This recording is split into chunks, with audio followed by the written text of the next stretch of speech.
dámy a páni, milí priaznivci strany Sieť, aj vy ostatní, ak ste tu takí, ktorí nefandíte práve sieti, ale verím, že väčšina je tu takí, ktorí ste dnes do tejto debaty prišli práve kvôli kandidátom strany Sieť pred parlamentnými voľbami.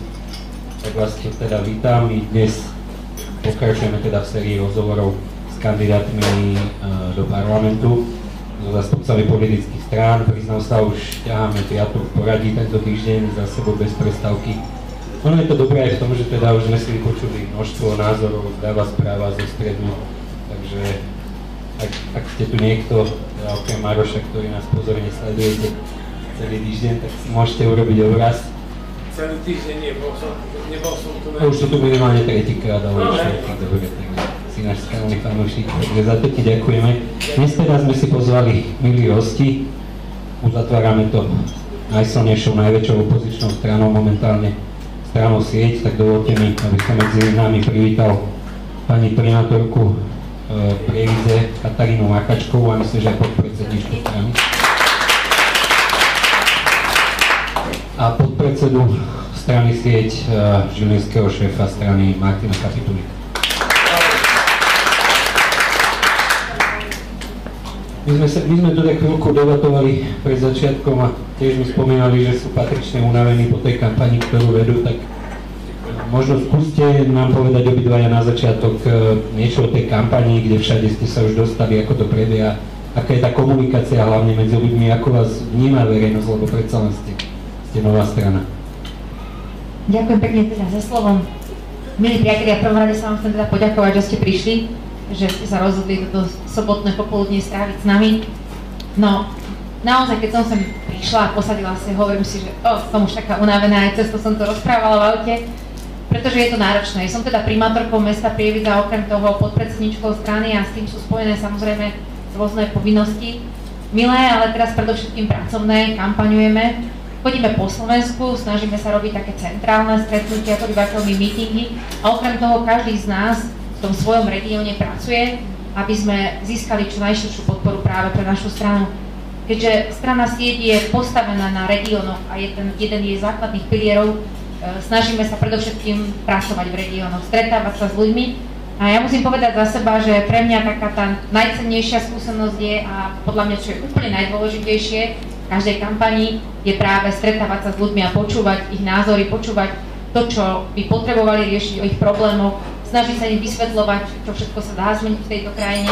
Takže to je taká tá moja úloha a o to sa snažím najviac byť čo najviac v priamom kontakte s našimi voličmi. Pán Kapitulík, aký vy máte pocit ľudí, ktorí vám chodia na mítingy? Ďakujem veľmi pekne. Veľmi dobrý. Naozaj tým, že spolu s kolegami, či už poslancami mestského zastupiteľstva, krajského zastupiteľstva alebo kandidátmi na poslancov u nás za región, stretávame s ľuďmi naozaj na dennej báze. Každé ráno sme na ranných kávach, kde sa stretávame s ľuďmi na ich ceste do roboty. Snažíme sa im túto cestu trošku spríjemniť a na oplatku oni nám hovoria o tom, čo ich trápi, kde im vieme pomôcť a myslím si, že sa nám aj darí v tých oblastiach, kde ako poslanci samosprávy vieme pomôcť aj hneď to tak urobiť. Po obede sme každý deň v našom kontaktnom centre na Mariánskom námestí, kde naozaj, sám som bol prekvapený, keď sme to spustili, koľko ľudí nám denne chodí a tie spätné väzby sú perfektné. Naozaj dnes mám pocit, že niečo sa v slovenskej spoločnosti láme, ľudia chcú zmenu, lebo vidia, že nefungujú základné služby, ktoré je štát povinný im poskytovať a veľmi ma teší, že väčšina z tých ľudí, s ktorými sa dostaneme do kontaktu na tej ulici, tak je naklonená uvažovať tomu, že tú sieť zabezpečí, tú zmenu zabezpečí práve strana Sieť. A je to aj tým, že sa nám podarilo u nás v regióne postaviť naozaj dobrú partiu ľudí, dobrých kandidátov, ktorí každý je v tej svojej oblasti zárukou toho, že to naozaj myslíme vážne. Fajn, vy ste teda mladý človek, mladý kandidát.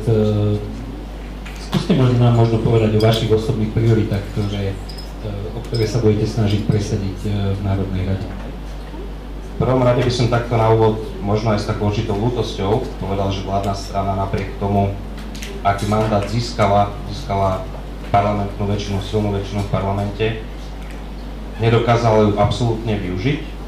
A dnes sme svedkami toho, že na Slovensku za tie 4 roky sme sa dostali do stavu, kedy nám v nemocniciach vybuchujú kotle, nefunguje zdravotníctvo, nevieme sa spoľahnúť na kvalitu nášho školstva, nie kvôli ľuďom, lebo aj tak zdravotnícky personál, ako aj naši učitelia sú veľmi kvalitní, ale tým, že posledné vlády vôbec nevenovali pozornosť riešeniu týchto základných problémov, medzi ktoré my určite považujeme a zaraďujeme školstvo a zdravotníctvo, neprikladali im dostatočnú prioritu.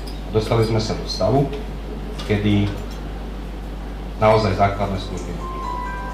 A rovnako je to aj u nás v regióne, kde vládna strana má síce silných zástupcov v parlamente, ale Žilinčania iba málo cítili z toho, alebo málo dostali z toho, čo dostať mohli, čo vládna strana pre nich mohla s tým silným mandátom urobiť. A práve toto sú aj moje ambície a ambície mojich kolegov tu zo Žiliny, aby náš región, aby Žilinčania konečne naplno pocítili to, čo im štát vie dať, štát by im to mal dať, a to sú práve tie kvalitné služby.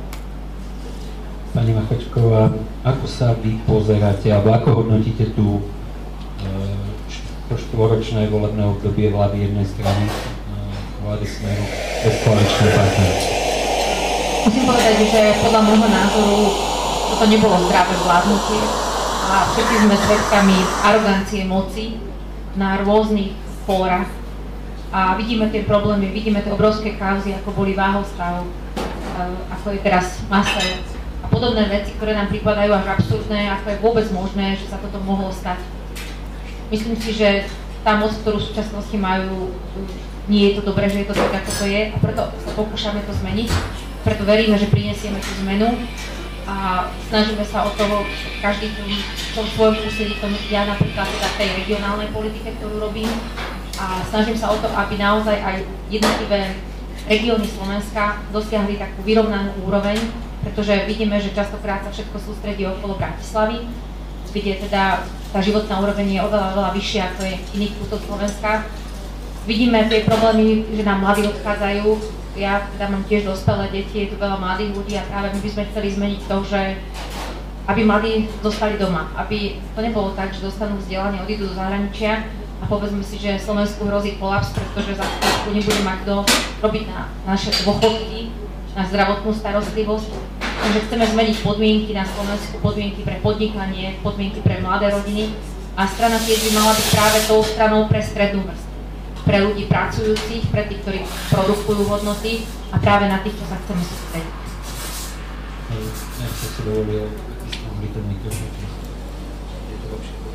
Dobre, vašim takým ústredným heslom je, že dobrý štát slúži ľuďom. Chcete sa pokúsiť o funkčný štát pre ľudí. Skúsme si to možno rozmeniť na drobné. Čo to znamená? Znamená to všetkým to, že chceme, aby tento štát slúžil pracovitým ľuďom. Chceme, aby mladé rodiny mali dobré podmienky. Vidíme to, že dnes naozaj tí mladí ľudia veľmi ťažko sa im získavajú finančné prostriedky, úvery, bývanie, nemajú vyriešené prácu, zodpovedajúce zárobky. A preto častokrát odchádzajú a keď sa pýtame mladých ľudí, prečo odchádzajú z zahraničia, možno takým tým prvým motivom sú finančné prostriedky, ktoré tam zdajú sa, že lepšie zarobia, ale nie je to len o tom. Predovšetkým je to o tom, že vnímajú, že náš štát nefunguje tak, ako by fungovať mal. Bohužiaľ, každodenne sme dávali do situácie s tým, že vidíme s korupciou. Prichádzame do kontaktu s tým, že sa kradne, že nefunguje zdravotníctvo, školstvo a tieto veci sú na dennodennom poriadku. Preto by sme toto chceli práve zmeniť a vytvoriť fungujúci štát, kde podnikateľom, kde pomôžeme podnikateľom práve tej vrstve, tej strednej vrstve, zjednodušíme daňové podmienky, zavedieme takú daňovú politiku, ktorá im prinesie úspory a na týchto ľudí sa práve chceme sústrediť. To znamená strednú pracujúcu vrstvu, na učiteľov, na zdravotný personál, na sestričky. Všetkým týmto ľuďom je naozaj treba vytvoriť dôstojné podmienky, pretože bohužiaľ dnes to vidíme, že sa darí len úzkej skupinke ľudí a práve na týchto ľudí, ktorí produkujú hodnoty, sa si zabudnú. Chcete k tomu niečo dodať, pán Kapitolík? Naozaj sme sa dostali do stavu, kde nefungujú základné služby a preto tisícky mladých ľudí odchádzajú do zahraničia. Prišla ma tu podporiť napríklad aj moja babka, ktorá 10 ročia strávila v školstve, učila matematiku a dnes musí napriek tomu kvôli tomu, že štát nevie zabezpečiť ľuďom ani dôstojnú starobu, chodiť aj to do zahraničia na rôzne jablkové a zemiakové brigády, kvôli tomu, že dnes je niekto zvýšil dôchodok o smiešné euro 90. A to je hanba. A to sú všetko veci, ako zhrnula aj Katka, ktoré chceme zmeniť. Sieť má ambíciu zostaviť novú vládu a veríme, že získame v týchto voľbách taký silný mandát od ľudí, aby sme mohli ten náš plán fungujúceho štátu presadiť, aby sme si spoločne mohli urobiť zo Slovenska dobrý štát, ktorý slúži. OK. Vy ste teda pomerne mladý človek stále. Možno by bolo dobré, keby ste sa nám trošku predstavili, lebo okrem toho, že ste mladí, ste aj v politike, aspoň tej regionálnej a komunálnej dosť skúsení, takže máte za sebou aj niektoré projekty, úspechy. Skúste nám povedať, že čo možno si tak najviac ceníte z toho, čo sa vám podarilo doteraz dosiahnuť. Čo si cením asi najviac je to, že sa mi podarilo, nielen mne, bola to spoločná práca, ale dostať do zastupiteľstva v Žiline aj do zastupiteľstva krajského partiu ľudí, ktorí sú naozaj kvalifikovaní, šikovní, odhodlaní meniť to svoje prostredie k lepšiemu. Hneď ako sme napríklad nastúpili do mestského zastupiteľstva, vyhrnuli sme si rukávy a hneď na prvom zasadnutí sme napríklad napriek výraznému nesúhlasu poslancov vládnej strany a primátora otvorili sme komisie verejnosti. Dovtedy sa veci diali za zatvorenými dverami. Dnes každý, kto má akýkoľvek problém, zaujíma sa o to, čo sa na pôde samosprávy deje, môže prísť na komisiu. A hneď na ďalšom zastupiteľstve sa ukázalo, že aj takéto jednoduché opatrenie vie naozaj pomôcť ľudí. Ochránili sme ľudí v Brodne, ochránili sme chatkárov na vodnom diele. A to bol iba začiatok. Medzi tým sa nám naozaj podarilo, napriek tomu, že máme iba 6 poslancov z 31 členného zastupiteľstva, sa nám podarilo presadiť veľké zdroje na plošnú rekonštrukciu chodníkov v Žiline. Na základe nášho poslaneckého návrhu tento rok pôjde viac ako 300 000 do rekonštrukcie chodníkov v Žiline. Budú sa robiť po roku. Teraz ako krajský poslanec ma oslovili športovci, športové kluby, ktoré sú dnes takými bezdomovcami v Žiline. Nemajú kde športovať, lebo všetci vieme, ako vyzerajú ihriska pri našich školách. A dali sme hlavy dokopy a prišli sme s projektom multifunkčného športového areálu na gymnáziu na Varšavskej ceste, ktorý sa stane domovom pre všetky tieto kluby. Budú tam môcť športovať futbalisti, budú tam trénovať rugbysti, americkí futbalisti, workoutisti. Štadión bude slúžiť pre atletiku, do obeda na výchovno-vzdelávací proces pre gymnázium, po obede pre tieto kluby a pre širokú športovú verejnosť. Každý, kto napríklad ráno pred prácou alebo po hodinách strávených v robote si bude chcieť zabehať medzi panelákmi, hlavne sa to týka ľudí zločiniec, tak to bude pre mňa. Ako veľký úspech by som uviedol ešte jednu vec, čo sa mi povedal spolu s mojou kolegyňou Ľudkou Chodovkou. Je to opäť o tom, ako my vnímame politiku a prácu politiku. Počúvať ľudí, vypočuť si tie problémy, reálne problémy, ktoré ich trápia. Nevymýšľať nejaké pseudoproblémy len kvôli tomu, aby sme sa tvárili, že niečo riešime. Vypočuli sme ľudí, ktorí sa na nás obrátili v súvislosti s výstavbou jednej fabriky v Žiline, ktorá im mala vyrásť priamo pod oknami. Zastali sme sa ich, všetci ostatní ich ignorovali a výsledkom bolo, že sme vyjednali s Doprastavom a zo Sangvu s týmito ľuďmi takú dohodu, aj vďaka ktorej dnes v Žiline vznikne 300 nových pracovných miest a ľudia budú mať zabezpečené dôstojné bývanie. Toto je z nášho pohľadu práca politika, úloha politika. Počúvať ľudí a riešiť ich problémy, reálne problémy. Nech sa páči. Ďakujem veľmi pekne, takže ja som primátorkou mesta Prievidza už druhé volebné obdobie. Musím povedať, že za svoj najväčší úspech považujem prejav dôvery, ktorý mi obyvateľia dali tým, že ma opätovne zvolili a musím sa pochváliť, že to bolo s historicky najväčším počtom hlasov po 89. roku v histórii nášho mesta primátor získal. Čiže považujem to za pre mňa také veľké zadozučinenie aj ocenenie tej mojej práce. Za také najväčšie úspechy ako politika považujem to, že sa mi podarilo zásadným spôsobom znížiť zadlženosť mesta. Mesto, keď som prevzala, bolo na hranici nútenej správy. Nútená správa nebola vyhlásená len preto, že dlhy neboli priamo na meste, ale na mestských spoločnostiach. Zaviedli sme ozdravný režim v meste, výsledkom ktorého je, že dnes teda tie dlhy sú o tretinu nižšie a každý rok pri zhruba 24 miliónov rozpočte znižujeme dlh mesta o 1 milión eur, čo je teda zásadná čiastka. Popri tom sa nám podarilo zabezpečiť rozvoj mesta. Urobili sme rozsiahle opravy súvislých komunikácií, chodníkov, ciest. Vybudovali sme ihriská pre malé deti, zrekonštruovali sme každý rok jednu škôlku. A tu sa práve ukazuje ten moment, že naozaj pokiaľ sa v tom štáte, alebo teda v tom meste v našom prípade nekradne, tak sa dá aj robiť, aj splácať dlhy. A toto je presne to, čo si myslím, že by sme mali urobiť aj v tej úrovni vysokej politiky alebo veľkej politiky, že aj keď tých peňazí nikdy totiž nie je dosť. Treba si reálne povedať, že vždy tie potreby sú veľké, väčšie, ako možno máme ten balík peňazí, ale ja sa snažím vždy pristupovať k tomu tak racionálne ako doma, v nejakom rodinnom rozpočte a teda ten zostaviť čo najlepšie. Takže verím tomu, že aj náš štát, keby neboli také prípady, ako sa dejú a vynakladali sa finančné prostriedky neefektívne, tak dokáže fungovať aj z tých zdrojov, ktoré má oveľa, oveľa lepšie. Jeden z takých najväčších úspechov bolo, keď sme získali z hľadiska oceňovania transparentnosti druhé miesto, druhé najtransparentnejšie mesto na Slovensku.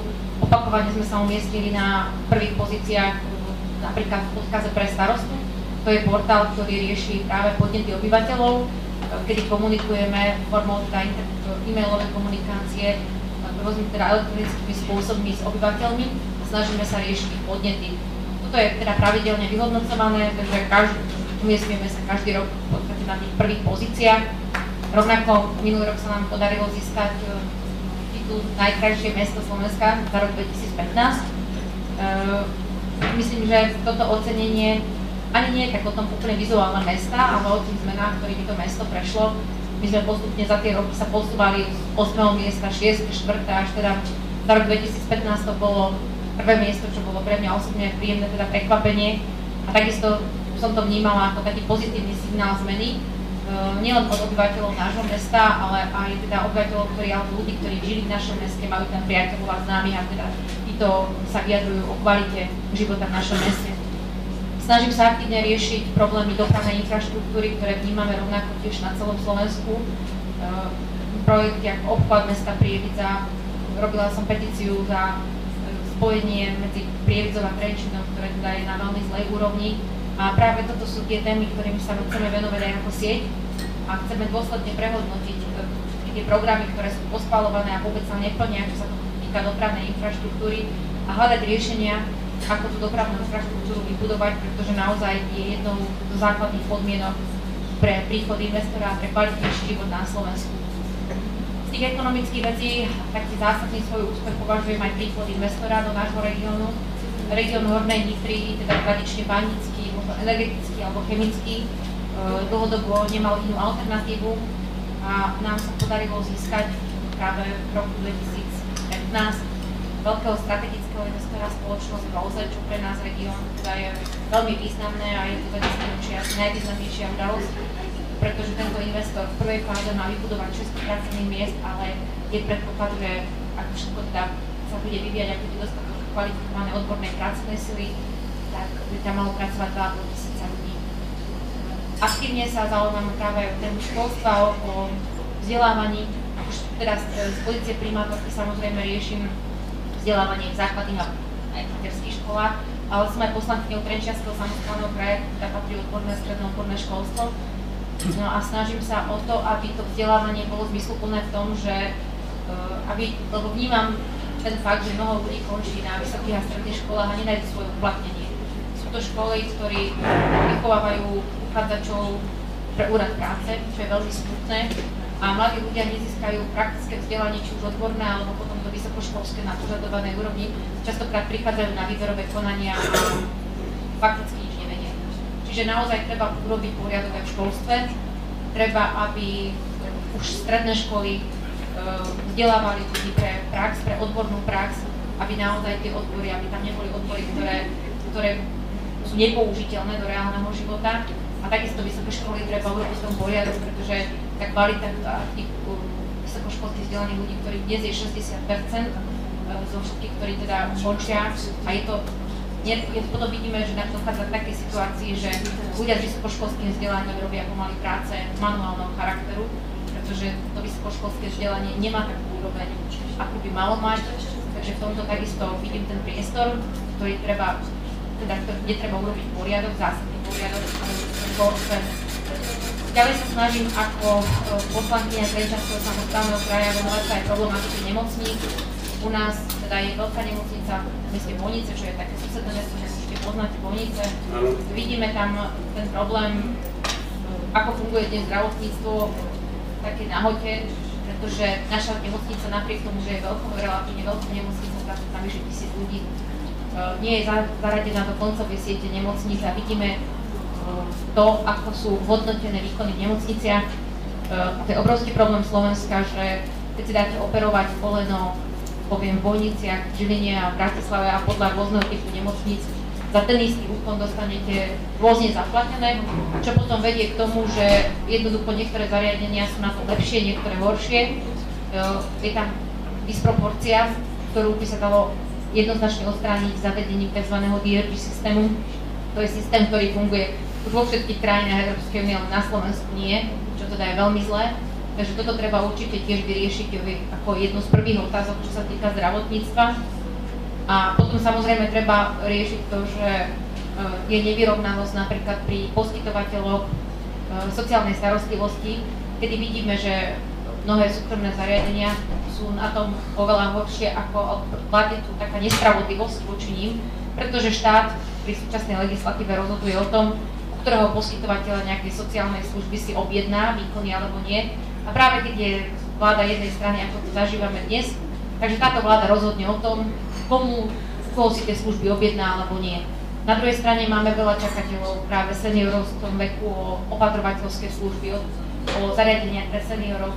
Bohužiaľ, není ich kde umiestniť, pretože sú zariadenia, ktoré vláda podporuje, aké sú drahé, zbytočne drahé, takže naozaj v tomto treba proste urobiť poriadok, zrovnoprávniť všetkých poskytovateľov týchto služieb a nastaviť transparentné pravidlá fungovania aj tejto oblasti, ktorá je veľmi, veľmi podstatná práve pre obyvateľov staršieho veku. Chceme sa venovať napriek tomu, že sme taká nová generácia, ktorá hlási do služby, chceme sa venovať aj seniorom a plánujeme teda urobiť program práve pre ľudí aj seniorského veku.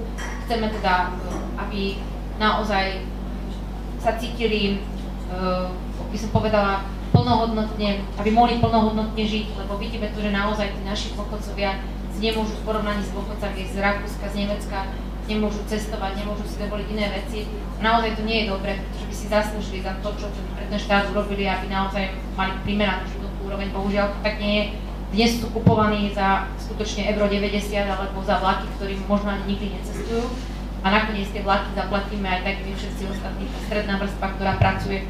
Takže tým, že pracujem ako primátorka, vrátim sa možno k podstate tej otázky, takže aj poslankyňa kraja, takže tie moje témy sa prelínajú a práve tieto všetky skúsenosti, ktoré som v tej komunálnej politike už nazbierala, by som chcela využiť v tej veľkej politike, pretože myslím si, že je dobre, keď aj Martin ako regionálny politik ide do veľkého parlamentu, pretože sú to ľudia, ktorí poznajú reálne problémy.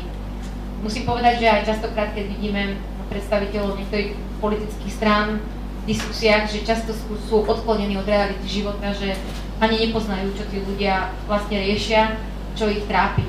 Myslím si, že nás, výhodou, teda konkrétne nás dvoch s Martinom je to, že tým, že sa dennodenne stretávame s ľuďmi, že pracujeme v zastupiteľstvách mestských, aj v zastupiteľstvách kraja, potom sú nám bližšie tie problémy a dokážeme aj odborne, aj kompetentne o týchto problémoch hovoriť, pretože ich riešime v podstate každodenne. Áno, tam v podstate smerovala moja ďalšia otázka, ktorú som sa chcel spýtať ešte na pani Makačku, ak dovolíte. Teda ako primátorka a poslankyňa kraja, to riešite obrovské množstvo, to je práca na plný úväzok samozrejme, a k tomu ešte si chcete pridať ďalšiu plnoúväzkovú prácu poslankyne parlamentu. Dá sa to vec jať, my v Žiline máme jedného takého pána primátora, ktorý tiež sa snaží toto všetko zvládať a potom to tak aj vyzerá. Ja mám trošku obavy, ako toto chcete zvládať. Musím povedať, že u mňa je to určitým spôsobom pre mňa teda prirodzený vývoj, že najprv som bola teda primátorkou, alebo som primátorkou, poslankyňou kraja a samozrejme o túto pozíciu sa teraz, keď sa uchádzam do Národnej rady, tak to nebolo tak, že chcem mať 3 pozície a robím to preto, aby som mala 3 pozície, ale teda prvoradou mojou motiváciou je pomôcť regiónu a nášmu mestu.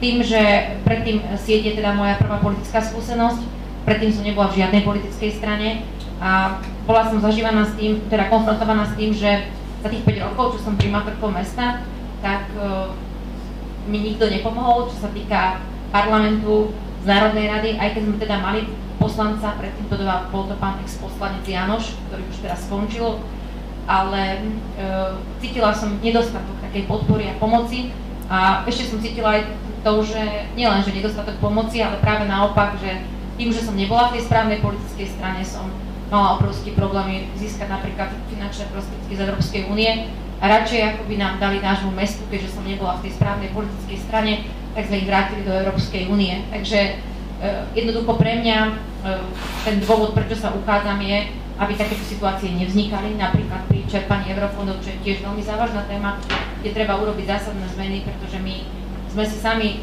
tento systém urobili veľmi zložitým, jednoducho tie prostriedky vraciame a dávame im len tým svojim tým politickým nominantom tých správnych strán a ja do budúcna už teda neplánujem sa uchádzať o mandát poslankyne ďalej Trenčianskeho samosprávneho kraja.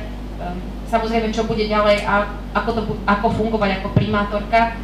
Treba povedať, že už mám nastavený tým, že sme v druhé obdobie, že tí ľudia už sú na správnych miestach, sú to kvalifikovaní ľudia, sú mi výraznou pomocou. Ja sama tiež teda nie som zástankyňou kumulácií funkcií a preto do budúcna budem zvažovať, či zostanem ďalej primátorkou alebo nie. Ale rozhodne chcem povedať, že tou motiváciou pre mňa nie sú ani nejaké financie, lebo častokrát sa ľudia pýtajú, koľko tých platov teda budete mať, hej. To je taká vec, ktorú si ľudia povedia, že no tak v toľkých funkciách. Treba povedať, že už dnes je teda zákonná legislatíva taká, že pokiaľ ste poslanec Národnej rady, poberáte plat poslanecký, tak ten ďalší plat máte vo výške minimálnej mzdy. Čiže nie je to tak, že sa kumuluje niekoľko platov v plnej výške. Hovoríme teda o platoch vo výške minimálnej mzdy. A ja čiže pomôžete mestu, že ušetrí na našom plate. Čiže v podstate mesto bude mať primátora za minimálnu mzdu a ja som teda ešte verejne vyhlásila, že túto venujem každý mesiac podporím nejaký projekt v našom meste alebo regióne, takže mne tento plat nezostane a mesto vlastne ušetrí. Musím povedať, že títo primátori, ktorí sú v Národnej rade, či už je to pán Koma, alebo pán Raši, alebo je to aj podpredseda Trenčianskeho samosprávneho kraja, pán Baška, ktorý je tiež poslancom Národnej rady. Teda zdá sa, že už kvalitu nejdem hodnotiť, im budete si vedieť, že je lepšie odpovedať, ako to vyzerá, hej. Takže určite to má svoje mínusy aj plusy, ale teda do budúcna zvážim, či zotrvám v týchto pozíciách. Ale dnes to život tak zariadil, že jednoducho to tak vyšlo, že tým môjim prirodzeným vývojom. Ale zase viete, že podľa mňa je prioritné a dôležitejšie to, že tie skúsenosti, ktoré som nazbierala práve ako primátorka, predtým ako poslankyňou. Predtým, než som sa stala primátorkou, som rovnako ako Martin, bola 8 rokov poslankyňou Mestského zastupiteľstva v Prievidzi. Čiže naozaj prechádzať takým vývojom od regionálneho politika politikovi na národnú úroveň. Takže ono možno také prechodné obdobie, kedy ku kumulácii tých funkcií u mňa teda bude a čas ukáže, ako sa rozhodne ďalej. Pán Kapitulík, vy ste zaujali tej kampani pred 2 rokmi do zastupiteľstva Žilinského samosprávneho kraja ako inštaláciou tých červených hranolov po meste, čo bol teda naozaj dobrý marketingový trh a myslím, že vám to dosť vyšlo a pomohlo. Aj keď teda možno poviete, že to som vlastne neboli, ale myslím, že ste to ani nepriznali doteraz. Ale máme tu aj strojcu asi toho ťahu. Ale neplánujete niečo podobné napríklad aj teraz v závere tej kampane? Viete, tie hranoly s červenými kravatami boli vyjadrením postoja mladého človeka k tomu, aký má pohľad na politiku. Ako by podľa neho politika nemala vyzerať. Bolo to o tom, že dnes sme svedkami jednak v zastupiteľstvách, samosprávach, ale aj v Národnom parlamente máme ľudí. Pani primátorka jedného spomenula, ktorý nepomáhal regiónu, možno práve kvôli tomu, že majú veľa starostí s balením veci do alobalu. Ale máme tam ľudí, ktorí proste sú tam len na to, aby tam stáli, tam kam ich postavia, aby sedeli tam kam ich posadia, aby hlasovali tak, ako im povedú. Potom boli hranoly s červenou kravatou. chcel som poukázať na to, že ja takýto nikdy nebudem a nemyslím si, že politiky takto mal fungovať. A myslím si, že za tie roky, za 2 roky, čo som poslancom krajského parlamentu a za niečo vyše roka, čo aj spolu s kolegami sme poslancami na meste, sme jasne ukázali, že my takí nebudeme. A z pozície opozície v zastupiteľstve sa nám darí robiť naozaj dobrú robotu pre ľudí. Hájime záujmy ľudí a pomáhame im tam, kde to reálne potrebujú. O tom boli tie hranové. Ale teraz chystám niečo, nie ja chystám, my chystáme niečo podstatnejšie, a to je náš plán fungujúceho štátu, prostredníctvom ktorého, pokiaľ nám ľudia dajú mandát vo voľbách, tak veríme, že spoločne vytvoríme dobrý štát na Slovensku, respektíve urobíme zo Slovenska dobrý štát, ktorý konečne začne slúžiť ľuďom. A nie politikom, lebo o tom to je. Chceme sa trošku povenovať konkrétnym problémom Slovenska. Čo je podľa vás momentálne najväčším problémom tohto štátu? Kde ho najviac tlačí do párka, respektíve čo budete po voľbách ako prvé musieť riešiť? To, čo ľudia dnes naozaj potrebujú, to, čo trápi naozaj Slovensko, to sú nefunkčné služby. To je zlyhávajúce zdravotníctvo. Naozaj dostali sme sa do stavu, že nám tu v nemocniciach vybuchujú kotle. Keď dostanete infarkt, tak skôr ako si zavoláte sanitku, tak si pomaličky do igelitky musíte baliť toaletný papier. A banány, a viete, že v tej nemocnici to nebude. To znamená nefunkčné zdravotníctvo, ani nie nefunkčné zdravotníctvo, ale tá základná zdravotnícka infraštruktúra. Lebo ľudí máme dobrých a kvalitných. Akurát štát zlyháva v tých podmienkach. To znamená, my potrebujeme zabezpečiť pre ľudí dôstojnú zdravotnú starostlivosť. Rovnako je to školstvo. Potrebujeme, aby sme mali kvalitné školstvo, aby nám tisícky mladých ľudí nemuseli každý rok utekať do zahraničia, kvôli tomu, že si tu nevedia nájsť jednak robotu, ale čo je pre nás dôležité, dobre platenú robotu a kvalitné životné podmienky. Mladí ľudia potrebujú vedieť, že keď aj tú robotu budú mať, že ich deti budú chodiť do normálnej škôlky, budú mať zabezpečené kvalitné vzdelanie. O tom toto celé je. To znamená, dnes naozaj Slovensko zlyháva. Súčasná vláda, ktorá nesie výsostný podiel na tom, ako to funguje, zlyhala najmä v riešení problémov v zdravotníctve, v školstve, ale aj v ďalších oblastiach. Je pre nás veľmi dôležité, aby človek, keď urobí dobrú robotu, aby vedel, že za ňu dostane zaplatené. Aby sa nestávalo to, čo napríklad, ako Katka spomínala v kauze Váhostav, že naozaj stovky živnostníkov doslova ostali na ulici kvôli tomu, že nejaký gigant si povedal, no dobre, vy ste síce spravili dobrú robotu, nám štát za ňu zaplatil, ale v zásade od nás nič nedostanete. To znamená, je to funkčný právny štát, funkčná justícia a ľudia sa musia spoľahnúť na to, že tieto služby budú fungovať. Rovnako je to bezpečnosť a ďalšie služby, ktorých zabezpečenie ľuďom je povinnosťou štátu. A dnes to nefunguje. No, Peťko, doplníte? Ďakujem pekne. Ja by som teda možno doplnila, že jednou z našich zásadných vecí, ktorú chceme riešiť, je hmotná zodpovednosť politikov, pretože treba si uvedomiť, že naozaj každý bežný obyvateľ, keď niekde pracuje, tak je za to zodpovedný. A keď spôsobí nejakú škodu, tak túto škodu musí zaplatiť.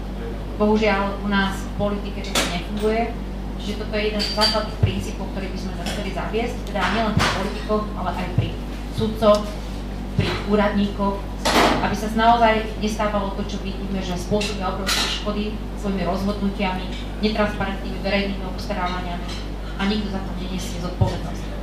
Ďalšia vec je absolútny zákaz vylúčenia schránkových firiem, pretože vidíme, že aké obrovské peniaze takýmto spôsobom odchádzajú z rozpočtu štátneho, takže tomuto musíme zamedziť. Samozrejme chceme zlepšiť podmienky pre podnikateľov.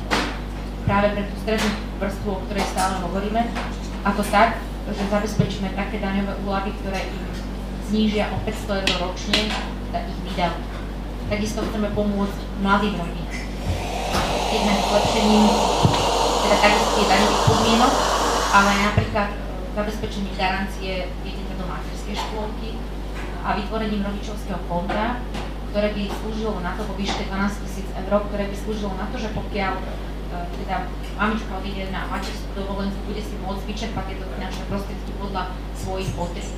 pretože tie obdobia môžu byť v živote rodiny rôzne, zabezpečiť tú flexibilitu, zabezpečiť to, už očakávame, že mladí ľudia budú chcieť mať rodiny, deti nebudú skladať tieto rozhodnutia, aby náš štát naozaj sa rozvíjal.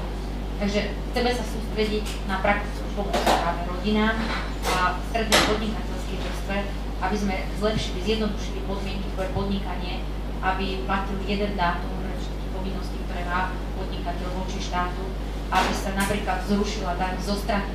To je ďalšia vec, ktorá je absurdná, ktorá funguje v našom štáte a takýmto spôsobom chceme zabezpečiť fungujúci štát a na týchto ľuďoch chceme stavať práve ekonomiku. Sieť presadzuje, čo sa týka aj ekonomických zón, sú regionálne ekonomické zóny. To je oblasť, ktorá sa týka podpory práve regiónov, kde teda je vyššia nezamestnanosť. A hovoríme o tom, že netreba vlastne podporovať len veľkými stimulmi, ktoré vidíme, že sú vysoko niekoľko milióny eur sa dávajú stimuly a častokrát ani nevieme, ako a kde tie stimuly končia, ale naopak my chceme podporiť miestnych podnikateľov a to takým spôsobom, že budú mať zákonný nárok na daňové úľavy a na odpisy, ktoré teda by boli v skrátenej dobe, nazývame ich tzv. Turbo odpisy, aby bolo pre nich zaujímavé vytvárať nové pracovné príležitosti. Hoci týchto miest je menej, ale považujeme ich za stabilné a hlavne podporíme vlastných domácich podnikateľov, čo považujeme za veľmi dôležité a na túto podporu bude zákonný nárok. To znamená, že bude vylúčené, že pokiaľ je alebo nie je niekto sympatizátor nejakej politickej strany, túto podporu získa. Takže to je tiež jedna zo zásadných vecí, ktoré by sme chceli zrealizovať. Keď už sme pri tej ekonomike, čo s Ficovými balíčkami? Vy ste už spomenuli, že takto asi by sa to robiť nedalo, neviem. Aký je váš teda názor? Určite budeme musieť, každá nová vláda, ktorá príde, prehodnotí tie kroky, ktoré boli urobené. Určite sieť nepovažuje tieto kroky, ktoré boli urobené za správne, pretože treba povedať jednu vec, že toto všetko niekto zaplatí. Častokrát si možno prijímatelia týchto sociálnych balíčkov neuvedomujú, že na tieto sa skladajú deti a vnúčatá a že sú nesystémové.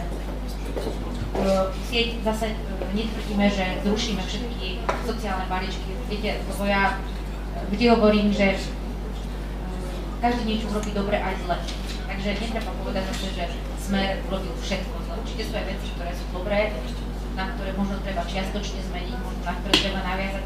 Samozrejme to treba vyhodnotiť a treba sa zvážiť, na čo máme a na čo nemáme. Lebo všetci by sme si želali, aby naši rodičia alebo starí rodičia mali veľa vecí zdarmo, ale proste je to o tom, čo si môžeme dovoliť. Takže budeme musieť k tomu citlivo pristupovať a zvážiť, na čo tento štát má, na čo nemá a aby sme skutočne pomohli tým, ktorí to potrebujú. Lebo to si treba povedať, že taký vlak zadarmo je veľmi nesystémové opatrenie už tým, že sú napríklad dôchodcovia, ktorí majú také dôchodky, že majú možno príjem ako vyšší na jedného člena ako mladé rodiny, a teda nepotrebujú takúto pomoc. Rovnako aj študenti, niektorí napríklad poviem, môj syn nepotrebuje vlak zadarmo, ja mu dokážem zaplatiť. Takže v tomto je nesystémovosť týchto krokov a toto bude určite treba prehodnotiť v tom duchu, že áno, pomôžme tým, ktorí to potrebujú, zachovajme im možno časť z toho sociálneho balíčka, ale určite nie takto plošne a takýmto rozsahom, ako to bolo. Súhlasíte? Ja by som iba doplnil, že tým plošným zavádzaním týchto sociálnych balíčkov sa vládna strana vytvára takú dymovú zónu, ktorou zakrýva tú svoju neschopnosť riešiť tie reálne problémy, ktoré našu krajinu trápia. A my tu našu úlohu vidíme práve v tom riešiť to, kde nás tlačí najviac do banka, a to sú tie zlyhávajúce služby štátu, napríklad zdravotníctvo, školstvo. Preto napríklad zdravotníctvo a školstvo z nášho pohľadu musia byť témy, ktoré bude riešiť priamo nový predseda vlády, premiér. Musia to byť premiérske témy. Čo vám na to povie pán Procházka, že ste mu to takto nominovali na hlavu? Rado Procházka je človek, ktorý veľmi dobre vie, kde sú problémy Slovenska. Denodenne sa stretáva so stovkami ľudí, beha už posledné 2 roky po celom Slovensku a on sám to vníma tak, že zdravotníctvo a školstvo sú oblasti, kde súčasná vláda, ale nielen súčasná vláda, na plnej čiare zlyhávajú a musí ich riešiť on, verím, ako budúci premiér. Aktuálne štrajk učiteľov, súhlasíte s učiteľmi, že práve teraz pred voľbami vstúpili do štrajku a majú požiadavky na zvýšenie nielen platov, ale aj financií do školstva? Je to dobrá doba, sú tie požiadavky oprávnené? Ja úplne chápem učiteľov, hlavne v situácii, keď si vláda cení plat učiteľa na cenu 2 plastových sifónov. Keď učitelia vidia, ako sa plýtva peniazmi v školstve, keď sa zavádza neskutočne predražený internet pre školy, taký, že ho možno ani nepotrebujú, len kvôli tomu, aby niekto za to dostal zaplatené. A pritom ja sám ako mestský poslanec, aj Katka určite ako primátorka je svedkom toho, že učitelia musia chodiť, miesto toho, aby sa venovali deťom, musia chodiť pomaličky žobrať peniaze na učebnice, ktoré im nevie zaplatiť štát. Čiže tá požiadavka viac peniazy do školstva je z môjho pohľadu úplne legitímna a náš plán fungujúceho štátu ráta s tým, že do roku 2020 navýšime prostriedky, ktoré pôjdu do vzdelávacieho systému na Slovensku o 30%. A myslíme si, že je to úplne adekvátne. Na jednej strane sa tu kupujú interaktívne tabule, na druhej strane učiteľe nemajú z čoho učiť. A naše školy koľkokrát vyzerajú tak, ako vyzerajú, nefunguje kúrenie, tečie strecha a podobne. A nehovorím o tom zázemí, ktoré by malo byť tiež pridanou hodnotou toho vzdelávania. To je napríklad to športové. Dnes absolútne chýba koncepcia rozvoja športovisk pri školách. Myslím si, že s týmto sa borí každá samospráva, lebo štát prehodil školy do kompetencií samosprávy, ale nedali na to adekvátne prostriedky. To znamená, že dnes napríklad mesta ani nevedia, nemajú financie na to, aby túto základnú školskú infraštruktúru dali do kopy. S tým musí pomôcť štát. Keď už sme teda v Žiline, mám pocit, vy ako mestský poslanec to budete vedieť, že tu roky nemajú učitelia ten osobný príplatok alebo osobné ohodnotenie. Aká je situácia v meste Žilina? Primátor sa hotuje, že vyrieši racionalizácia škôl, rušenie škôl, podľa mňa nie je dobrá cesta, ale budete to musieť zrejme nejako vyriešiť. Toto je vecou každého primátora, ako sa postaví k ohodnocovaniu svojich pedagógov. Samozrejme sú tam zákonné nároky. Problém je, že dnes zo štátu ide na základné školstvo do miest tak málo peňazí, že aj keď učitelia majú nárok napríklad na kreditné príplatky, tak riaditeľ, a to máme bežnú skúsenosť, keď sa rozprávame s riaditeľmi a s učiteľmi, doslova ich prosí, nechod na to školenie, lebo keď si ho spravíš, ja ti nebudem mať z čoho dať tie peniaze. A toto je problém, ktorý si myslím, že naozaj si zaslúži, aby riešil premiér, lebo naše školstvo je finančne poddimenzované. Jednak aj v tých originálnych, ale aj prenesených kompetenciách. Mesta si nevedia dať rady s tými schatranými budovami, ktoré dostali, a zároveň riaditelia si nevedia dať rady s tým, že naozaj ako nevedia adekvátne zaplatiť tých učiteľov. Ale nie je to iba o platoch učiteľov, je to o peniazoch na tie učebnice, na to základné vybavenie tých škôl, ktoré dnes je v zúfalom stave. Kde na to zobrať? Kde je zobrať viac peňazí do zdravotníctva, do školstva? Ale tu je samozrejme logická odpoveď, keď sa tu prestane kradnúť, tak zrazu bude asi peňazí. Viete, peniazy napríklad, začnem tým zdravotníctvom. Peniazy v zdravotníctve je dosť.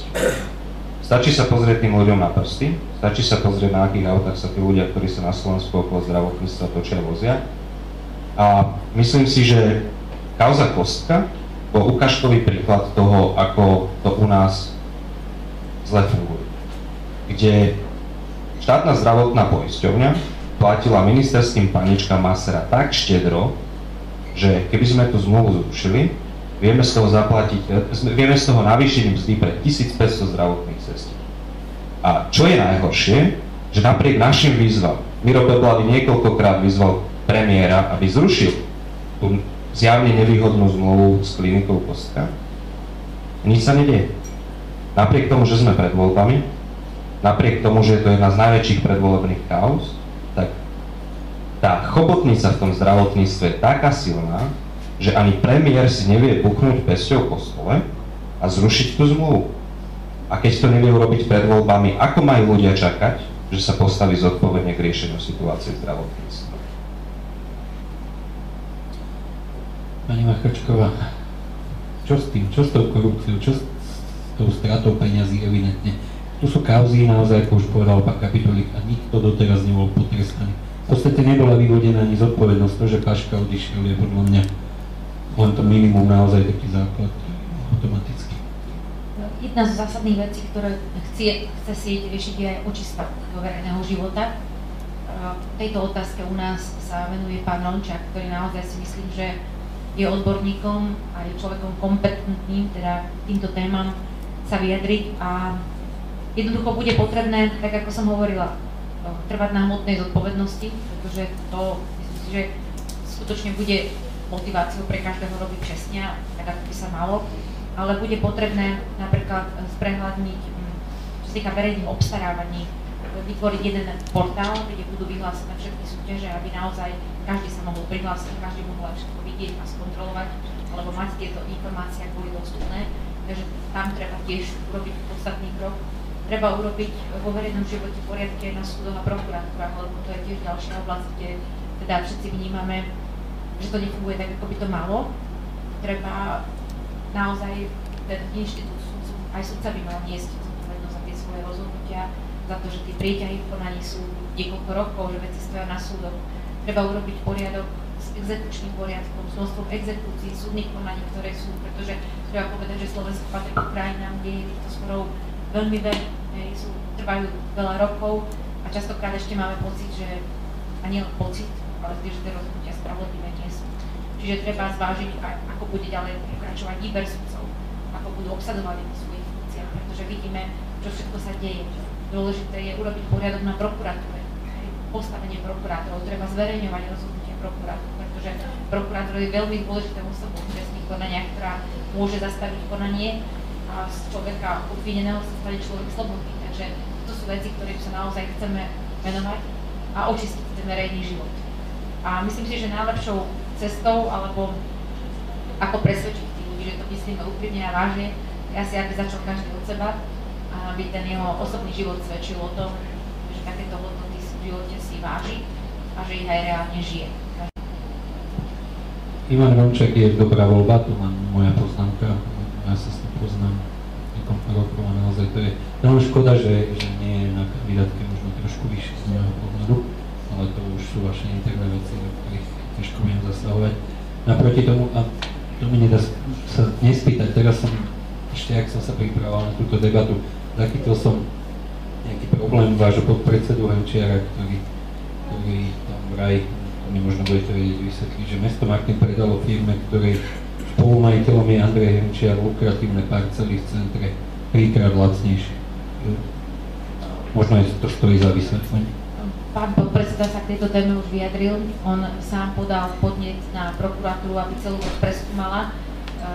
My jednoznačne tvrdíme, že išlo o zákonný predaj, ktorý bol schválený mestským zastupiteľstvom Martine pri dodržaní všetkých noriem. Čiže treba povedať, že pán primátor si neschvaľuje predaj takéhoto pozorku sám, ale schvaľuje ho zastupiteľstvo. Bola tam dodržané všetky podmienky a interné smernice mesta a keďže je o tomto presvedčený, sám teda podal na prokuratúru, aby túto vec preskúmala a teda je presvedčený o tom, že ten výsledok bude taký, že toto tvrdenie bude. Tak sa ospravedlňujem.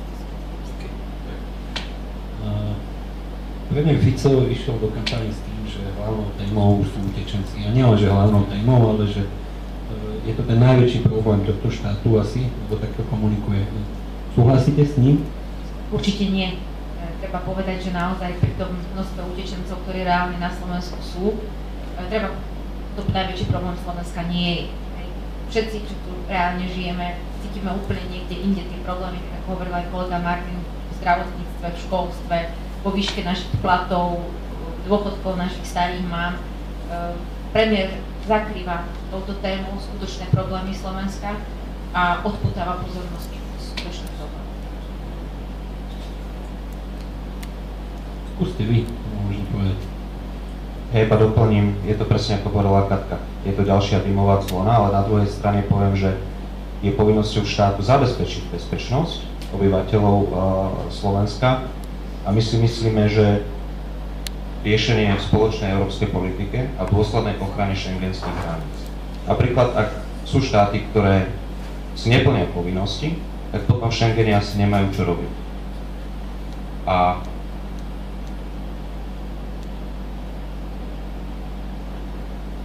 rovnako náš postoj ku povinným kvótam, ktorý Rado Procházka viackrát deklaroval, odmietame povinné kvóty. Nemyslíme si, že by nám niekto mal diktovať to, kto v našej krajine bude žiť. O tom musíme rozhodnúť sami. To znamená, ale stále vidíme cestu v diplomácii, stále vidíme cestu v spoločnej európskej politike a to, že niekto tu pred voľbami poskakuje a naťahuje plot na hranici z Rakúska, tak to je s Rakúskom, tak to je naozaj iba o predvolebnej kampani, nie o reálnych riešeniach.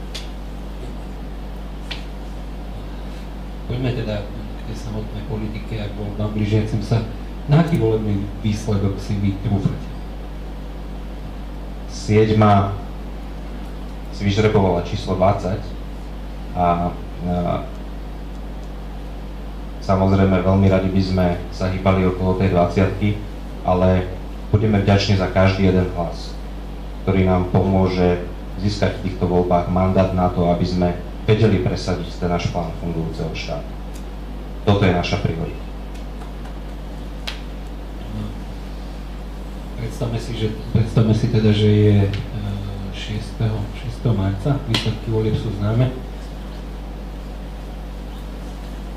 a osloví vás strana Smer s tým, že hľadá koaličného partnera, alebo veľmi pravdepodobne ho bude potrebovať. Ako sa vy zachovate? Richard Sulík vám včera alebo kedy dal takú výzvu, že ste podpísali SKDH a neviem, či ešte s Mostom toho, že určite nepôjdete s Ficom do koalície. Vy ste to neurobili včera teda, alebo váš predseda odmietol. Pôjdete teda do koalície so Smerom? Nepôjdeme do koalície so Smerom. Viackrát sme to deklarovali našimi dvomi základnými podmienkami komunikácie o povolebnej spolupráci, zavedenie, ako spomenula Katka, zavedenie hmotnej zodpovednosti politikov a absolútny zákaz schránkových firiem vo verejnom priestore. Toto sú veci, ktoré dlhodobo hovoríme. Spustili sme petíciu, ktorú podpísalo 100 000 ľudí, viac ako 100 000 ľudí, ktorú sme koncom roka predložili do Národnej rady Slovenskej republiky. A Smer, dovolím si povedať, náplúd otvára tým ľuďom, každému jednému, ktorí sa pod tú petíciu podpísali, lebo miesto toho, aby to riešili, tak ju zmietli zo stola a úplne odignorovali. Toto je pre nás jasná záruka toho, že Smer nebude tá strana, s ktorou vieme presadiť náš plán fungujúceho štátu. Ste tu dvaja podpredsedovia strany, tak povedzte teda úplne na rovinu jasne, so Smerom určite nie. V žiadnom prípade za žiadnych okolností. So Smerom nie. Pani Markečková. Myslím, že Martin sa vyjadril jednoznačne k tejto otázke, že aj pán predseda na to reagoval, takže nepovažujem potrebné to nejak zvýrazňovať. Dobre, som rád. Myslíte si, že je tu šanca, aby teda vznikla alternatíva tejto vláde, aby pravicové strany naozaj po voľbách zostavili pravicovú proreformnú vládu? Určite áno. Možno niekomu sa zdá, že už sú voľby rozhodnuté, my si stále myslíme, že nie, že voľby budú naozaj rozhodnuté až 5. marca a myslíme si, že ten volič pravicový alebo stredopravý nakoniec ten hlas na tú stredopravú stranu aj odovzdá a pôjde voliť. Preto sa snažíme vždy veľmi apelovať na hlavne mladých ľudí, na strednú generáciu, aby išli voliť, aby neboli ľahostajní, lebo naozaj každý, kto zostane doma, stratí príležitosť zmeniť Slovensko a v podstate každý ten hlas, ktorý neodovzdá, určitým spôsobom pomôže Smeru. Takže je veľmi dôležité, aby ľudia išli voliť a my veríme, že teda ešte nič nie je rozhodnuté a že máme reálnu šancu, aby sme vládu zostavovali. Tam zostáva len veriť, že sa teda strany už poučili, ktoré mali takú skúsenosť s tým koncom Radičovej vlády, ale zaujímavá naozaj, bude Rado Procházka schopný spolupracovať teda s Igorom Matovičom? Vieme všetci, že aké oni mali medzi sebou prenice a spory. Častokrát politika je o kompromisoch a samozrejme my musíme mať vždy na zreteli ten vyšší záujem a možno aj nejaké osobné animozity sa musia odložiť bokom. Takže v prípade, keby to bolo nevyhnutné pre vytvorenie nejakej stredopravej vlády, ešte aj táto alternatíva prichádza do úvahy, aj samozrejme by sme uprednostnili v prvom rade iné stabilné politické stredopravové strany. Len tu asi iné strany nie sú, že tie, čo sa dostanú do parlamentu, čiže budete musieť spolupracovať s tými, čo tam budú. A teda to je aj Igor Matovič. A ako hodnotíte možno ten spor a tú kauzu, ktorú mal Matovič teraz s Ficom? Myslím si, že je to veľmi nedôstojné, keď sa takto politici správajú. A vidíme to na Slovensku v čase pred voľbami. A hodnotím to práve takéto situácie vyvolávajú takú frustráciu u ľudí, keď toto vidia, čo sa deje na politickej scéne, ako si vracajú tie údery. Považujem to za veľmi nedôstojné a myslím si, že naša úroveň sa mala posunúť niekde vyššie a mali by sa snažiť o to, aby takéto kauzy a vôbec takéto vystúpenia politikov sme nezažívali, pretože bohužiaľ to vedie len k tomu, že si ľudia povedia, že na čo pôjdu voliť, pretože aj tak nič nezmenia a takíto ľudia, keď sa v parlamente nachádzajú, tak nemajú dôvod im potom dôveru nejako dať. Taká dosť diplomatická odpoveď, samozrejme. Ešte v súvislosti s tým, možno zostávaním budúcej vlády, vy ste právnička, myslím advokátka. Viete si sama seba predstaviť vás v kresle ministerky spravodlivosti? No, vzhľadom na to, že momentálne teda by som chcela zostať ešte primátorkou mesta v tomto volebnom období pre mňa komunálnej politiky. Priznám, že v tejto chvíli nie, čo však do budúcna určite aj vzhľadom na teda moju profesnú minulosť, určite mi je spravodlivosť blízka, ale v tejto chvíli sa chcem sústrediť predovšetkým na regionálnu politiku, na pomoc teda nášmu mestu a regiónu, ale nie len regiónu Hornej Nitry, ale aj iným regiónom v rámci Slovenska. Takže ja teraz v tejto chvíli vidím svoje pôsobenie predovšetkým v parlamente a ako podpredsednička strany sa chcem venovať regionálnej politike. Pán Kapituli, kde vy sám seba vidíte, možno v ktorom výbore Národnej rady, v ktorej oblasti budete realizovať? Viete, všetko prinesú voľby a naozaj 5. marca ľudia rozhodnú o tom, ako bude vyzerať Slovensko. Ja vidím svoju úlohu v tom regionálnom rozvoji najmä nášho žilinského regiónu, ktorý má obrovský potenciál a myslím si, že napriek trvivej parlamentnej väčšine tento potenciál ani súčasná vládna strana, ale ani minulé vlády nevedeli naplno využiť a reálne pomôcť nášmu regiónu plnohodnotne sa rozvíjať. A tu vidím svoju úlohu a myslím si, že aj spolu s ľuďmi, ktorí kandidujú spolu so mnou tu zo Žiliny do Národnej rady, budeme vedieť naozaj pomôcť. Dajme si ešte pred záverom možno taký odkaz pre voličov, že prečo by mali ľudia voliť práve stranu Smer? Ja si myslím, že Slovensko si naozaj konečne po dlhých rokoch zaslúži novú generáciu politikov, ktorí vnímajú politiku ako verejnú službu, ako službu ľuďom. Som presvedčený, že ľudia, ktorí sú na kandidátke siete, aj v praxi, svojimi životnými skúsenosťami a tým, čo v živote dosiahli, ukázali, že sú takýmito ľuďmi, vedia byť reálnym prínosom pre Slovensko. A verím, že ľudia nám dajú taký mandát, aby sme mohli náš plán fungujúceho štátu naozaj doviesť do praxe a aby sme zo Slovenska spravili, ako som povedal už viackrát, ale pre nás to nie je fráza, je to veľmi dôležité, dobrý štát, ktorý slúži ľuďom. Pani Machačková, z vášho pohľadu, prečo treba voliť Smer? No, nadviažem teda na Martina, že je to nová generácia. Myslím si, že treba tú zmenu. treba nové tváre do politiky. Nová generácia, ktorá ale za sebou má odbornú skúsenosť, čo je veľmi dôležité. Čiže myslím, že naša strana naozaj ponúka kompetentných ľudí, čo so skúsenosťou aj s konkrétnymi výsledkami.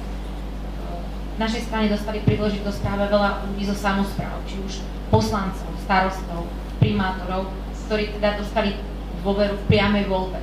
Čiže sú to ľudia, ktorí už si tú dôveru zaslúžili a myslím si, že by bolo dobre práve takýchto ľudí podporiť ďalej, pretože sú to ľudia v priamom kontakte a myslím si, že strana sieť ponúka víziu. Je treba povedať, že aj dnes vidíme na politickej scéne mnoho strán, ale skutočne ponúkame kvalitný program, ktorý vypracovávali pracovné skupiny naozaj dlhé mesiace. Čiže sme kompetentní to Slovensko zmeniť. Je ľahké hovoriť, čo všetko, alebo kritizovať, ale my sme v roli, že naozaj nechceme byť len tými kritikmi, ale máme reálny program a vieme sa, myslím, že zvládnuť tú úlohu lídra a zostavovať len. Veľa, ďakujem veľmi pekne za vaše názory, nech sa páči. Ja by som doplnil ešte jednu vec, ktorá je veľmi dôležitá a v tom spočíva aj tá jedinečnosť siete a vychádza to práve z tej novej generácie ľudí, ktorí ten program pripravovali. My sme nepredstavili ľuďom nejaký 150-200 stránový elaborát, akými tu mávajú strany každé 4 roky a v zásade 20 rokov nám tu niekto sľubuje to isté. My sme predstavili náš plán pre Slovensko, ktorý je jasne štrukturovaný a má jasné aj časové, aj vecné záväzky. To znamená, sú veci, ktoré sa zaväzujeme urobiť do 100 dní, sú veci, ktoré sa zaväzujeme urobiť do 2 rokov, a sú veci, ktoré sa zaväzujeme urobiť do roku 2020, to znamená do konca funkčného obdobia. Keby som iba také príklady uviedol, tak do 100 dní zavedieme zákaz schránkových firiem, zavedieme hmotnú zodpovednosť politikov a zvýšime príjem bežnej slovenskej rodiny prostredníctvom daňovej a odvodovej úľavy o 500 eur. A do 2 rokov znížime odvodové zaťaženie pre ľudí, ktorí tvoria hodnoty v tomto štáte, to znamená pre zamestnancov a pre živnostníkov o 500 eur a napríklad do roku 2020 zabezpečíme alebo zvýšime dostupnosť zdravotnej starostlivosti na Slovensku, najmä v regiónoch, kde tá zdravotná starostlivosť naozaj dnes dostupná nie je a navýšime prostriedky do vzdelávania, ktoré je našou prioritou o 30%. A okrem toho, že ponúkame takýto plán, ktorý je jasne, každý z neho vie, že sieť sa zaviazala, že dovtedy a dovtedy urobí to a to, tak ponúkame aj taký bič na nás sami, pokiaľ by sme to neplnili. To, čo dnes môžu ľudia urobiť voči napríklad primátorom alebo voči starostom, keď nie sú spokojní s ich robotou, tak prostredníctvom referenda ich vedia odvolať. V pár obciach na Slovensku sa to už stalo. To znamená, že okrem toho, že prinášame konkrétne záväzky v konkrétnom čase, dávame možnosť, alebo dáme ľuďom možnosť, pokiaľ tieto záväzky nebudeme plniť, aj vyvodiť voči nám osobnú zodpovednosť a poslanca napríklad tu z regiónu, pokiaľ ľudia nebudú mať pocit, že ja hájim dôsledne ich záujmy a neplním to, čo som slúbil, tak budú mať možnosť ma vymeniť. To súvisí s tým, že máte ambície zmeniť volebný systém na Slovensku. A to by som dal slovo Katke. Nech sa páči.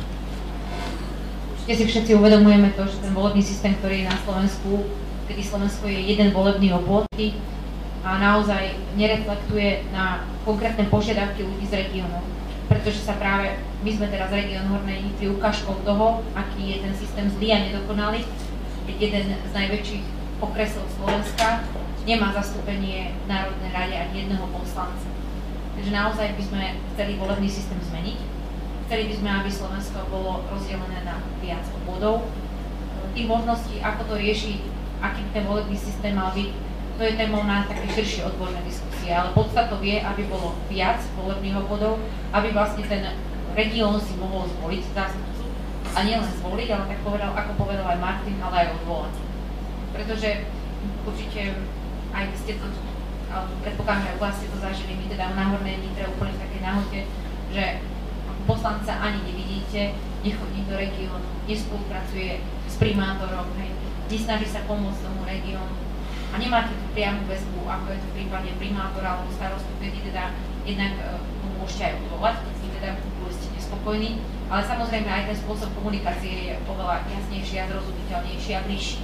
My chceme, aby sa tá poslanecká práca priblížila k tomu regiónu, aby ten poslanec naozaj cítil tú zodpovednosť, aby mal záväzok voči regiónu a pokiaľ tí ľudia z regiónu nebudú spokojní, aby ho mohli aj odvolať.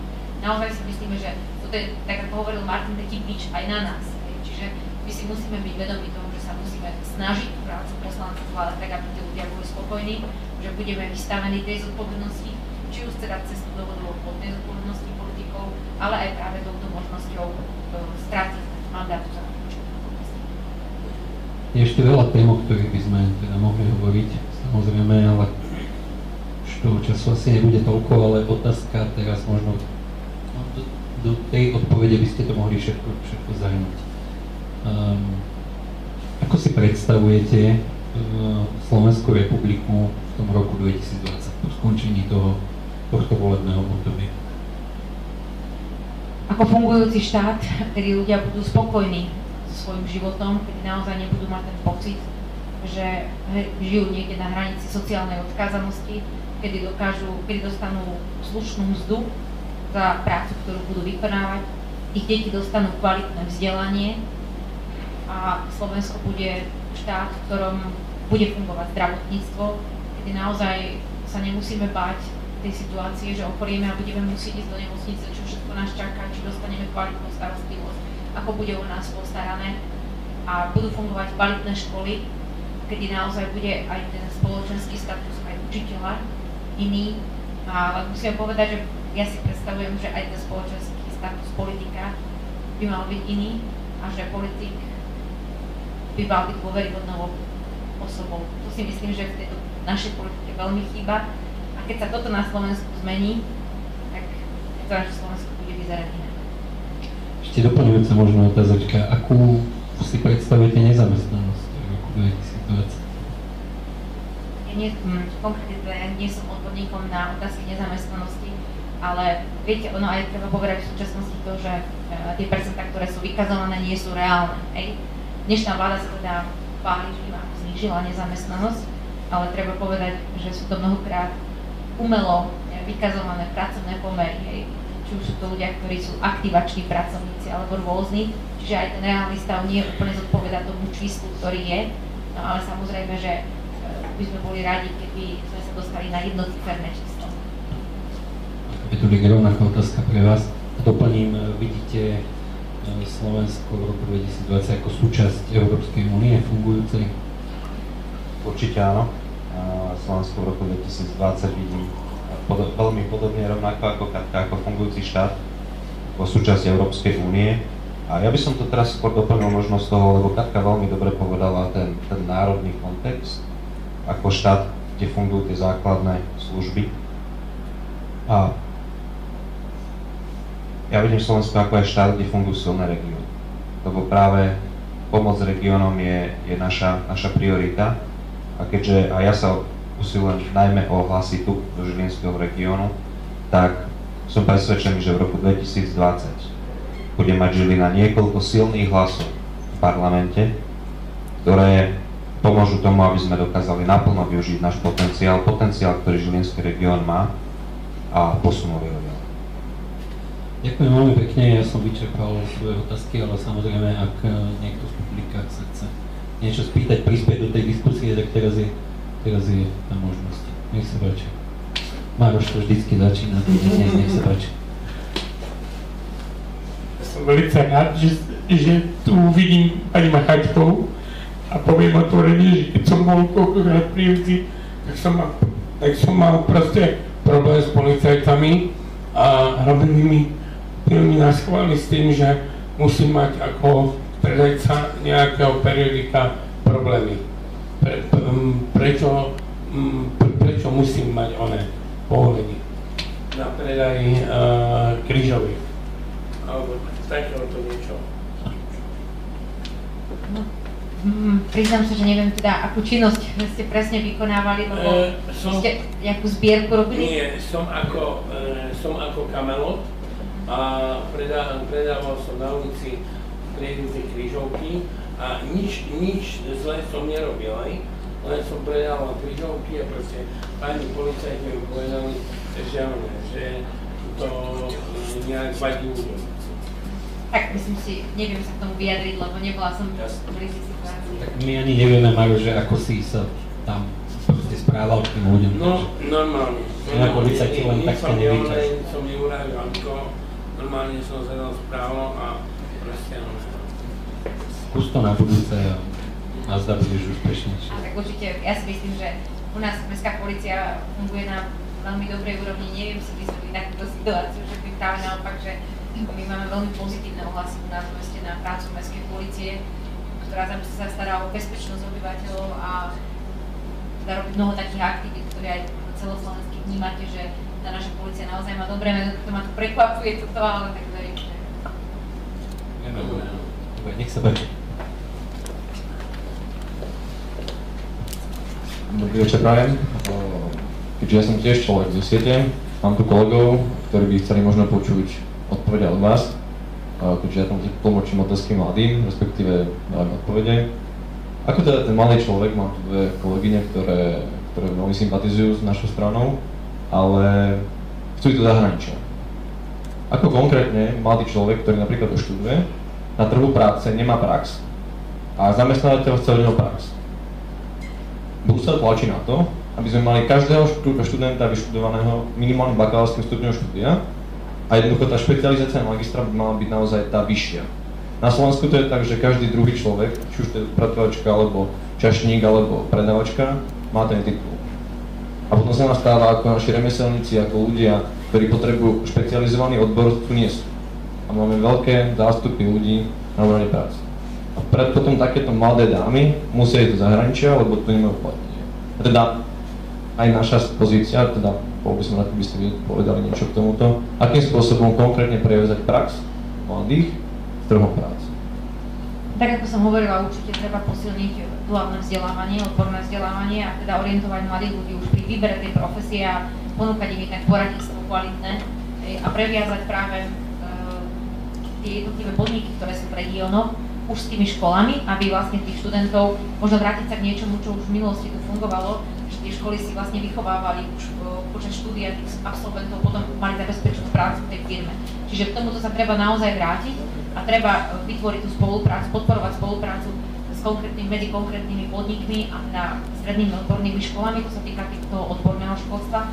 No a tak ako som hovorila, čo sa týka toho vysokoškolského vzdelávania, treba urobiť poriadok aj v počte vysokých škôl, aj v tých odboroch, aby naozaj tu nekrlili školy stovky až tisícky absolventov politológie a rôznych odborov, ktorí veľmi ťažko sú potom uplatniteľní v praxi. No a tomuto sa treba systematicky začať venovať a učiť nastaviť nejaké pravidlá. Myslím si, že v tomto sieť naozaj má svoj plán, vieme, kde sú tie nedostatky, počúvame to aj od vás, vidíme to teda aj ja to vidím ako primátorka mesta, častokrát pri tých výberových konaniach, na ktoré prichádzajú ľudia, že si pozriem ten ich profesný životopis, vidím z akej je školy a častokrát teda vidím, že naozaj tá škola vlastne neposkytla adekvátne vzdelávanie, takže treba urobiť poriadok, či už stredných odborných alebo vysokých škôl. By som ešte doplnil, lebo tento problém má dve stránky. Jedna vec je naozaj tá potreba urobiť poriadok v našom školstve, kde máme naozaj veľmi dobrý plán a druhá vec je začať si konečne opäť vážiť ľudí, ktorí tvoria hodnoty v tomto štáte.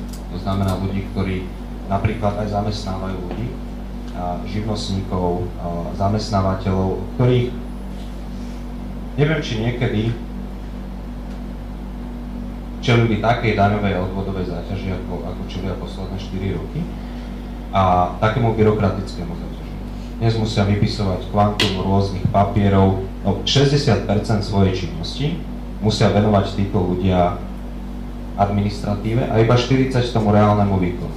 Štát, miesto toho, aby im pomohol, im stále hádže polená pod nohy. A v tomto my tiež vidíme cestu. Prestaňme hádzať týmto ľuďom, ktorí tvoria hodnoty v tomto štáte, ktorí zamestnávajú ľudí, polená pod nohy, otvorme im ruky, dovolme sa im nadýchnuť a takto vzniknú aj nové pracovné miesta. Lebo dnes ich ťažko zarobené peniaze, štát od nich vyberie a potom vidlami rozhadzuje zahraničným investorom. Tie peniaze, ktoré by oni mohli dať ďalším ľuďom v tom svojom fachu, ktorí by mohli zamestnať. Ďakujem pekne. Nech sa páči ešte otázky.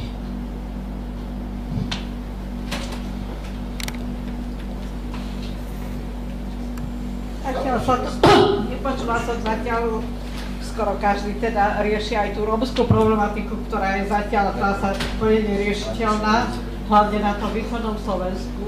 Ja tam často chodím teda na to východné Slovensko, no a tak si myslím, či by nebolo, či sa neuvažuje s niečím takým, že priamo pri tých osadách zriadiť, to je regionálna politika, teda to musí urobiť región, že priamo pri tých osadách zriadiť nejaké také jednoduché prevádzky, kde by tí ľudia robili, lebo predtým robili v tých jednotných rolníckych družstvách. No tak tie sa porušili, no a teraz nemajú kde. No tak teraz už väčšinou postávajú tam a chodia si brať sociálne príspevky. No tak a keby sa nejaké také jednoduché prevádzky zriadili priamo pri tých osadách, na tých dedinách, aby tí ľudia robili a zarobili, tak si myslím, že by toto bolo dobré riešenie, lepšie riešenie ako čo ja viem nejakých tých, čo tam posielajú tých konzultantov, či čo sú to a také niečo. Že či aj s takým niečím sa uvažuje. Áno, určite uvažujete správne, že treba nájsť spôsob, ako týchto ľudí zapojiť do práce, aby naozaj neboli len tými, ktorí spotrebovajú tie dávky a vlastne všetci ostatní teda sa na to skladáme a treba vytvoriť také príležitosti, kedy oni sa možno vrátia k takým tým pôvodným remeslám, ktoré, ja neviem, boli, že s čím pracovali, ja neviem, boli v minulosti kováči, čomu majú aj tak prirodzene teda vzťah, lebo treba brať teda ohľad aj na to etičmu, že čo teda oni dokážu robiť, hej. Ale určite treba nájsť spôsob, ako ich zamestnať a nájsť také tie vhodné spôsoby, takže v sieti je, teraz si neviem spomenúť meno nášho kolegu, ktorý sa venuje, pán Ricko, ďakujem pekne. Pán Ricko je teda priamo človek z východu krajiny, kde teda ten problém je teda taký dominantný, ako hovoríte, a práve on by sa mal u nás tejto otázky teda aj venovať riešeniu tohto problému. Čiže sa s ním o tom rozprávali, že čo všetko sa dá urobiť, je to človek z ich prostredia, ale teda má vysokoškolské vzdelanie, čiže chce, aby sa tento problém riešil a verím, že teda aj nájdete také riešenia, ktoré pomôžu situáciu, lebo naozaj na tom východe je to veľmi zložité. Lebo však keď toto nevieme, tak ako potom tých imigrantov dokážeme túto tiež ako zaradiť do spoločnosti. Keď ich toľké roky nevieme, tak čo potom s nimi, s týmito, čo ešte ani tak sa nevedia, ani jazyk, ani nič. Viete, tá integrácia týchto ľudí je samozrejme zložitá, ale zase treba povedať, že tí ľudia, ktorí k nám prichádzajú, teda v našom konkrétne prípade Slovenska, vlastne kresťania zo Sýrie, treba povedať zase, že tí ľudia sú schopní sa vzdelávať, sú schopní, to sú môžu byť inteligentní ľudia, ktorí naopak môžu ešte byť aj prínosom pre našu krajinu. Viete, že určite netreba sa zase k týmto ľuďom stávať spôsobom, že ich, som povedala, že stávať na úroveň problému rómskych spoluobčanov. Sú to ľudia, ktorí teda mali vážny dôvod, že prišli, odišli zo svojej krajiny, stratili svoj domov, ale oni pokiaľ sa naučia jazyk, naozaj oni sa môžu plnohodnotne v budúcnosti zapojiť do toho života a ten problém nevidím tú situáciu rovnako ako v prípade rómskych obyvateľov. No ešte tak nepredpoklad, že po skončení toho konfliktu oni sa vrátia domov. Ešte otázka, nech sa páči. Ak teda nikto, tak ja by som vám veľmi pekne poďakoval, že ste prijali naše pozvanie, že ste sa zúčastnili tejto debaty a želám vám veľa úspechov vo voľbách, nech tých 20% teda ten svoj cieľ dosiahnete a nech tá pravicová vláda sa stane realitou. Ďakujem veľmi pekne. Ďakujem.